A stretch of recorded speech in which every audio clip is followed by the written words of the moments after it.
Abra comigo então a tua Bíblia em Lucas, capítulo 1, versículo 46 ao 56. Lucas 1, 46 ao 56. Diz assim a palavra do Senhor. Então Maria disse: a minha alma engrandece ao Senhor, e o meu espírito se alegrou em Deus, o meu Salvador, porque Ele atentou para a humildade da tua serva, pois desde agora todas as gerações me considerarão bem-aventurado. Porque o poderoso me fez grandes coisas, santo é o seu nome. A sua misericórdia vai de geração em geração sobre os que o temem. Agiu com seu braço valorosamente, dispersou os que no coração alimentavam pensamentos soberbos.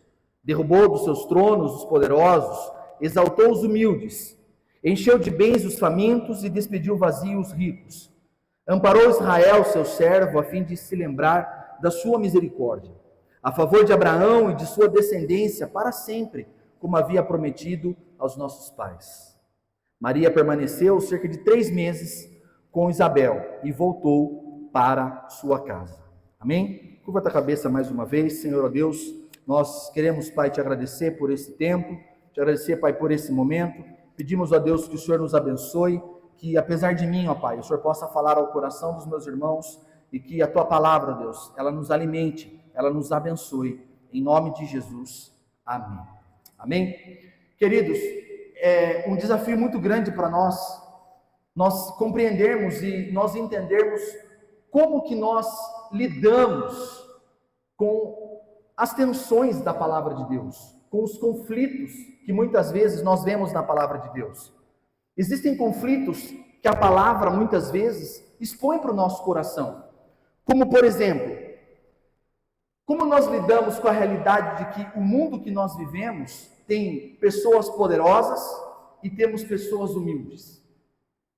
Como nós lidamos com a realidade de que nós temos pessoas ricas, abastadas, ao mesmo tempo que nós temos pessoas humildes, famintas, que sofrem? Como nós lidamos com os orgulhosos e aqueles que temem a Deus? É interessante para nós essa tensão quando nós percebemos em que contexto esse cântico de Maria ele foi escrito, ele foi celebrado, ele foi entoado ao Senhor. Maria, semana passada nós fomos ministrados aqui, que Maria, depois de ser visitada pelo anjo, e o anjo dizer a ela que ela iria gerar o Filho de Deus, o texto logo depois diz que ela foi para a casa de Isabel, e quando ela chega na casa de Isabel, Maria, ela tem uma experiência, vamos dizer assim. O texto diz que quando Isabel ouve a saudação de Maria, o bebê que está no ventre de Isabel, ele estremece.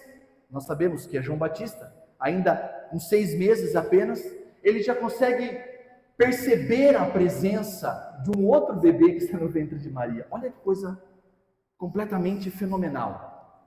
E ao isso acontecer, então, Maria, ela celebra esse canto. Maria, então, dedica esse louvor, esse poema, essa profecia diante do Senhor. E é sobre isso que nós vamos conversar hoje. Esse cântico de Maria, ao longo da história, ele ficou conhecido como o Magnificat. Esse é o nome que é dado ao canto de Maria. Então, o Magnificat exalta a Deus por diversas ações que Deus fez no passado. E ele é cantado, então, numa esfera em que Deus, como se Deus já tivesse feito todas aquelas coisas. E hoje eu quero conversar com vocês, por isso que eu falei que é um desafio. Eu quero falar sobre o Deus dos pobres, se fez pobre, e encarnou em meio à miséria, para inverter os valores e inaugurar um reino de justiça e amor. O que aconteceu comigo aqui? Passou tudo rápido. O Deus dos pobres se fez pobre, e encarnou em meio à miséria, para inverter valores e inaugurar um reino de justiça e amor. E a pergunta que eu quero responder com vocês hoje é: como Deus fez isso? Como que o canto de Maria, como que o Magnificat, ele exalta, ele demonstra que o Deus dos pobres se fez pobre, para inverter os valores e inaugurar um reino de justiça e amor. Então, em primeiro lugar, são 3 coisas apenas. Em primeiro lugar, ele fez isso porque ele se atentou para os humildes. Olha o que o texto diz no versículo 48, ele fala: porque ele atentou para a humildade da tua serva. Desde agora, todas as gerações me considerarão bem-aventuradas. Maria começa então cantando: a minha alma engrandece ao Senhor. O meu espírito se alegra em Deus, o meu Salvador. Por quê? Porque ele atentou para a humildade de Maria. Só que, quando eu olho para essa expressão como uma frase, eu olho para ela gramaticalmente, é interessante porque o verbo se atentar, ou o grego que está aqui, que nós traduzimos por se atentar, quer dizer observar, quer dizer considerar, ou reconhecer, é expressado como foco da visão de alguém sobre alguma pessoa. O que Maria está cantando é: Deus estava o tempo todo observando a humildade. Só que quando eu olhei para esse texto, comecei a estudar esse texto, e eu então concebi essa ideia de que Deus está observando, Deus está atento aos humildes. Eu fiquei pensando assim: de que tipo de humildade Maria está cantando? Que humildade é essa que faz com que o Senhor observe essa humildade? Deixa eu te fazer uma pergunta. Quando alguém fala para você assim: você conhece fulano? Ah, conheço. Ele é humilde, né? O que você espera ver nessa pessoa? Às vezes nós confundimos humildade com a roupa que a pessoa usa. Ou então com o carro que a pessoa... Nossa, como ele é humilde, né? Ele tem um carro assim. Como ele é humilde, né? Ele se veste desse jeito. Ou então a gente fala o oposto. Nossa, como ele é arrogante. Olha só a roupa dele. Hoje o Cícero está falando que eu estou internado, porque eu vim de blazer. Olha para você ver as coisas que eu passo. Eu demorei para entender o que ele queria dizer com internado. Eu não estava entendendo nada. Eu falei: será que o Corinthians perdeu? Não sei. Mas não, era por causa do blazer. Mas às vezes nós temos essa percepção: nossa, como aquela irmã ela é arrogante, olha a roupa dela, olha o carro, olha, enfim. Nós confundimos, e eu fiquei perguntando para mim mesmo: de que humildade o texto está falando? O que Lucas está relatando para nós aqui? Quando alguém diz que uma pessoa é humilde, o que você pensa? A Bíblia não está escrevendo, ou não está descrevendo as atitudes de Maria, a roupa de Maria. O que a Bíblia está falando aqui, meus irmãos, é a condição de vida de Maria. O texto fala que Maria ela é humilde, porque Maria ela vive na pobreza, porque Maria vive no desprezo, Maria vive na dor, Maria vive no sofrimento. E quantos de nós vivemos situações como essas? Muitas vezes de escassez financeira, muitas vezes de escassez, de nos sentirmos invisíveis.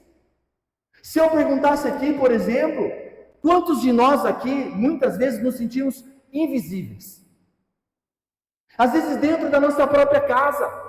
Será que meu marido não me nota? Será que minha mulher não me nota? Será que os meus filhos não reconhecem todo o trabalho que eu faço por ele? Será que meu marido não sabe o que eu estou passando? Será que a minha esposa não está vendo o quanto eu estou me esforçando? O que o texto está dizendo é que Maria é o tipo de gente que ninguém vê.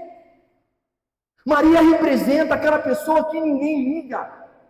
Olha que ironia muito grande que está aqui. Porque Deus sempre fez isso na história de Israel.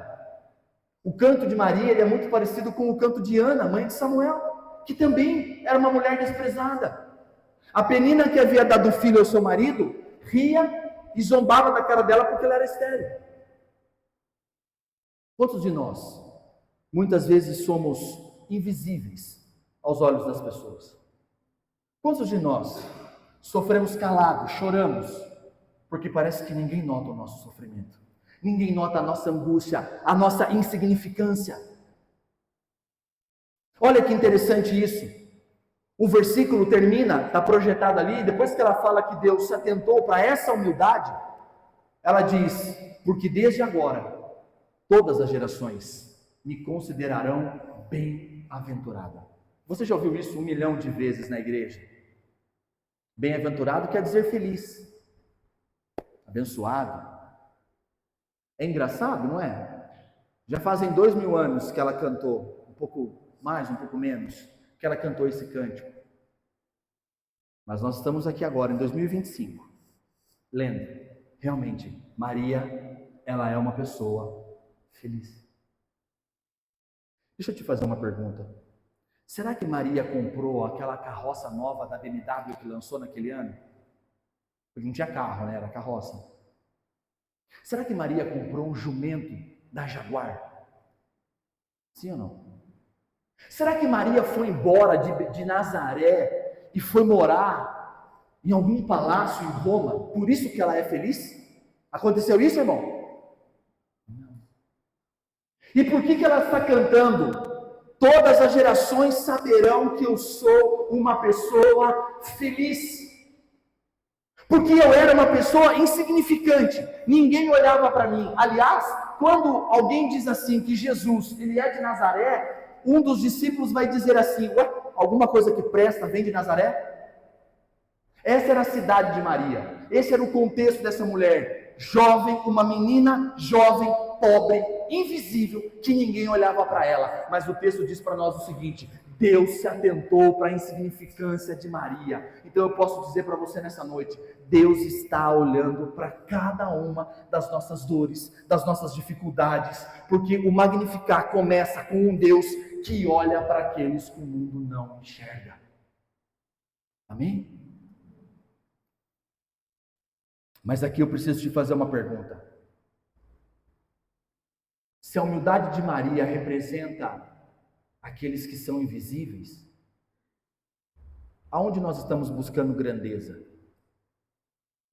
Será que o nosso coração tem ansiado tanto por coisas? Vou mudar a pergunta para você pensar comigo. Será que o fato de nós querermos tanto, será que isso é a causa das nossas ansiedades? E aqui eu não estou falando de uma ansiedade clínica, estou falando de um sentimento, ok? Será que o fato da gente querer ser grande, da gente querer ter, da gente querer ser reconhecido, será que não é isso que tem nos deixado muitas vezes enfermos na nossa alma? Se você observa comigo aqui, olha o que o Salmo 131 diz. Eu quero que você leia e eu quero que você se compare com o que o salmista está dizendo, por favor. Faça esse exercício agora. Vamos ler o começo ali, ó. Senhor, o salmista está cantando: Senhor, não é orgulhoso o meu coração. Será que o meu coração não é orgulhoso? Será que o teu não é orgulhoso? Eu não estou dizendo que é e nem que não é, eu estou te perguntando. Nem arrogante o meu olhar. Será que o meu olhar é arrogante? Eu não ando à procura de coisas grandes e nem coisas maravilhosas demais para mim. Será? Será que eu não tenho andado atrás de coisas grandes? Será que eu não tenho desejado com os meus olhos, com o meu coração, coisas que são grandes, maravilhosas demais para mim? O salmista diz que ele não. Mas será que eu posso falar isso?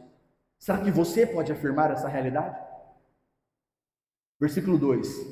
O salmista diz: pelo contrário, eu fiz calar a minha alma, como a criança desmamada se aquieta nos braços da sua mãe. Puxa vida. Essa figura de linguagem que o salmista está usando aqui tem diversas formas de nós interpretarmos. Eu gosto de uma. Você que já foi mãe, quando o seu filho ficava agitado, ele estava com fome, bebezinho ainda, o que você fazia? Você o colocava no peito, certo? Ele parava de chorar? Parava. Mas o que o salmista diz é que ele é como uma criança desmamada.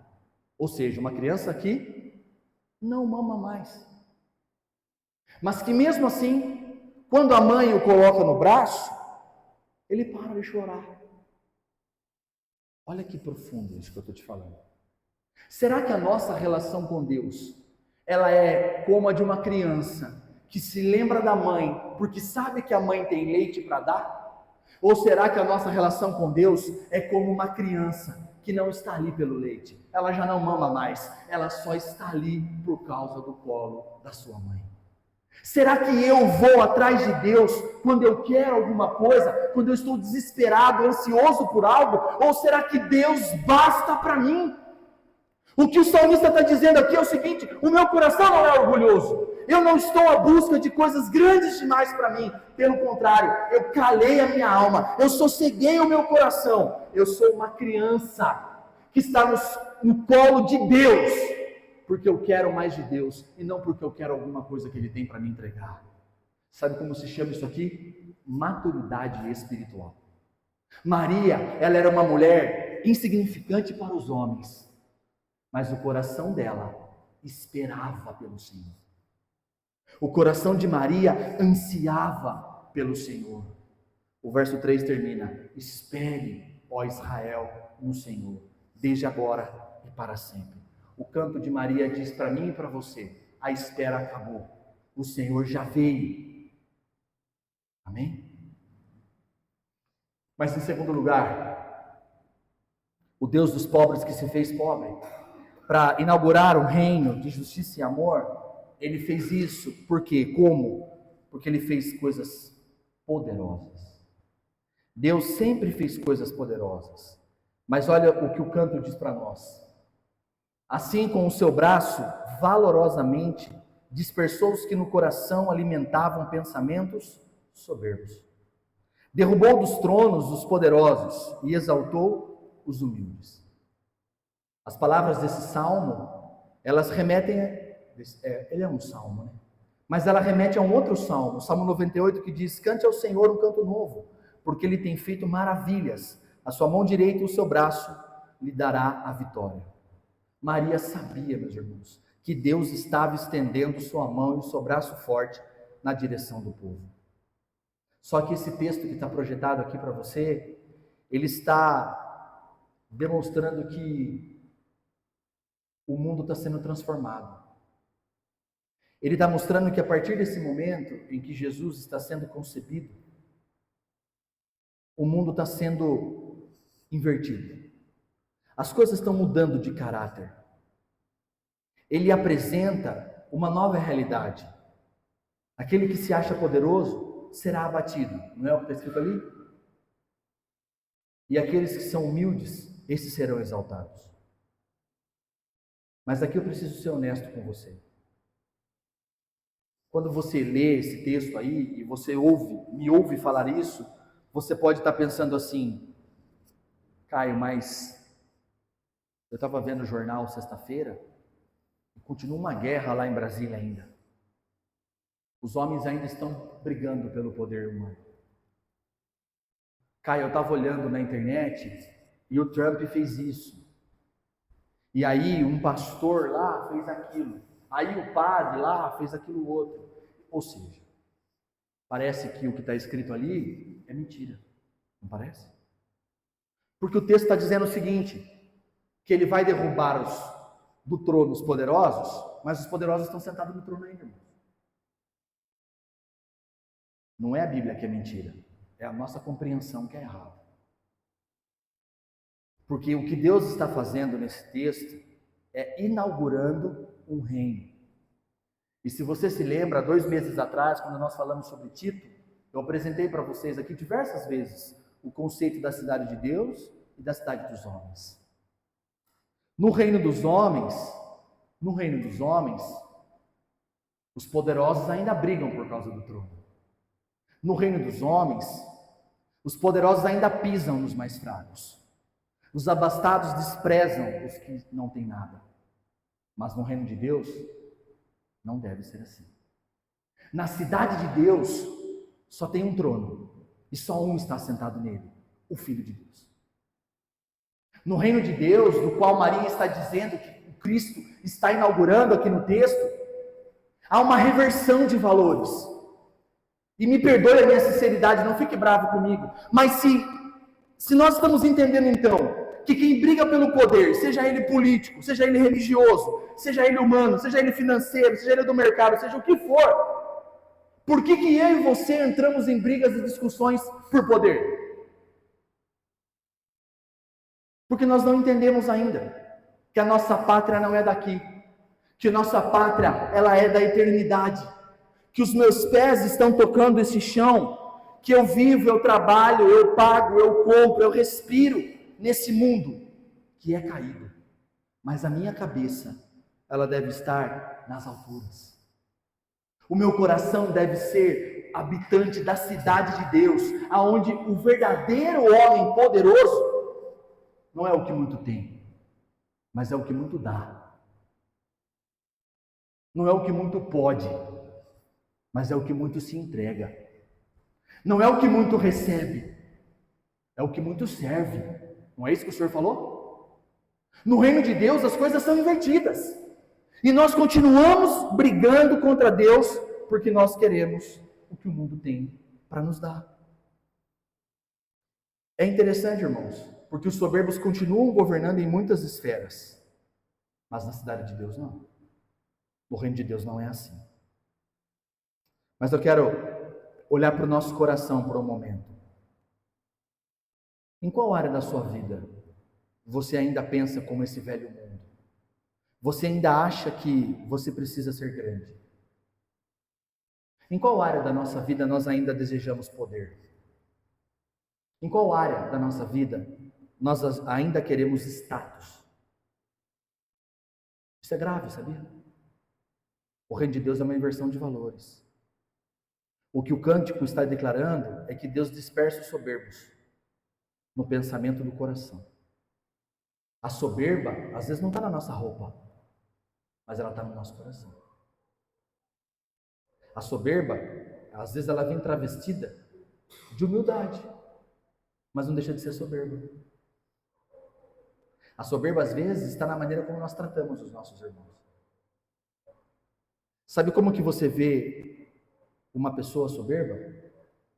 É você observar como ela trata as pessoas que não têm nada para lhe oferecer.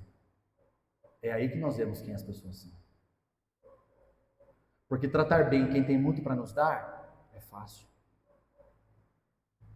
Maria não tinha nada para dar para Deus, tinha? Ela tinha o que Deus precisava. E você tem. E você é exatamente o que Deus precisa que você tenha e seja. Amém, meus irmãos? E para terminar esse segundo ponto, eu fiquei pensando que o texto ali diz que ele está dispensando, é o próximo 53, mas ele diz que Deus está dispersando os ricos de mãos vazias. E eu fiquei pensando, o que será que a palavra quer dizer com rico? Como assim o rico vai ser disperso de mão vazia? Se ele é rico financeiramente, ele não vai estar de mão vazia, vai? Não, não vai. E aí eu fiquei orando e pensando sobre isso. E sabe o que é interessante, irmãos? Que às vezes essa riqueza de que o texto está falando, ela pode parecer mais no nosso coração do que no coração das pessoas ricas. Porque o pior sentimento que eu e você podemos ter é: eu me basto. Eu me basto. E quando você diz eu me basto, talvez você não fale com a sua boca essas palavras: eu me basto. Você não fala isso com a sua boca, eu acho. Mas a gente age assim todos os dias. Quando nós tomamos decisão sem consultar ao Senhor, quando nós queremos lidar com o nosso trabalho, nossa família, com a nossa vida do nosso próprio jeito, quando nós andamos pelos nossos próprios preceitos e as nossas próprias manias e não nos curvamos à vontade do Senhor, nós somos esses ricos que gritamos para Deus: eu não preciso do Senhor, eu vivo do meu jeito, eu tomo as minhas próprias atitudes. O mundo está cheio de gente, irmãos, que não tem dinheiro, mas que vive gritando para Deus: eu me basto, eu não preciso de você. Aquela metáfora que o salmista disse agora há pouco, é exatamente isso. Eu não estou com Deus ou em Deus, porque eu preciso de alguma coisa. Eu estou com Deus, porque eu sei que eu não me basto. Eu sei que eu não sou suficiente para mim mesmo. Eu sei que nada que eu tenho, nada que eu sou é o bastante. Eu careço desesperadamente desse Deus. Então eu me deito em seu peito e eu descanso, porque Ele é tudo aquilo que eu preciso.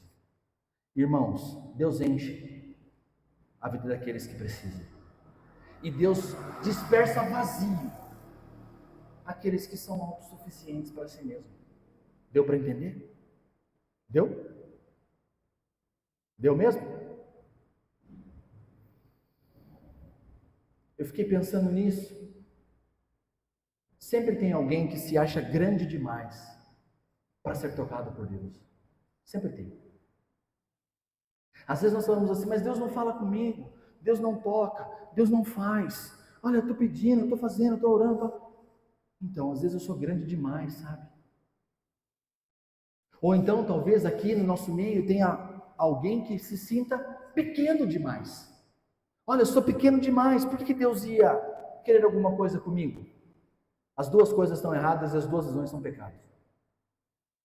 Não se ache grande demais, mas também não se ache pequeno demais. Vou repetir. Você é e tem exatamente o que Deus procurou em você. Por isso Ele te trouxe aqui. É por isso que você está aqui. Porque você é e tem exatamente o que Deus deseja da sua vida. Amém?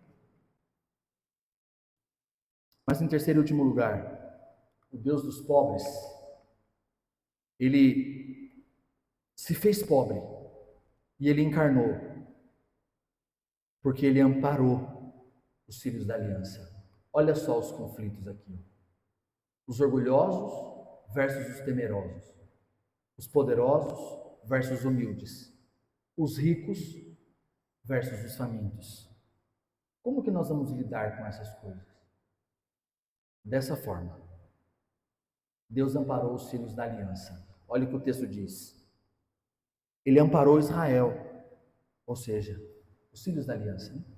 Seu servo, a fim de lembrar-se da sua misericórdia, a favor de Abraão e da sua descendência, para sempre, como havia prometido aos nossos pais. Essa palavra que nós traduzimos por amparou, ela significa ajudar, assistir, dar assistência a alguém. Mas eu gosto muito de uma outra possibilidade de tradução, que seria alguém que é conduzido pela mão, sabe? Quando alguém pega na tua mão e fala assim, vem aqui, eu vou te ajudar, sobe aqui, ó, e dá a mão para a pessoa e ajuda a pessoa a subir. É isso que Maria está cantando. Maria está dizendo assim, Deus ajudou Israel a caminhar esse tempo todo.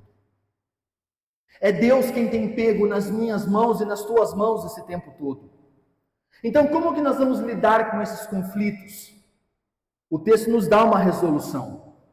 O texto diz, Deus sempre cumpre as suas promessas. E promessas essas, promessas da aliança. Passamos o mês passado inteiro falando sobre aliança. Se lembra da aliança de Deus para Abraão? É isso que Maria está fazendo. Lucas está colocando para nós aqui no texto que Maria é uma representante fiel do Israel remanescente. E eu quero te fazer uma pergunta. Qual é a principal bênção da aliança?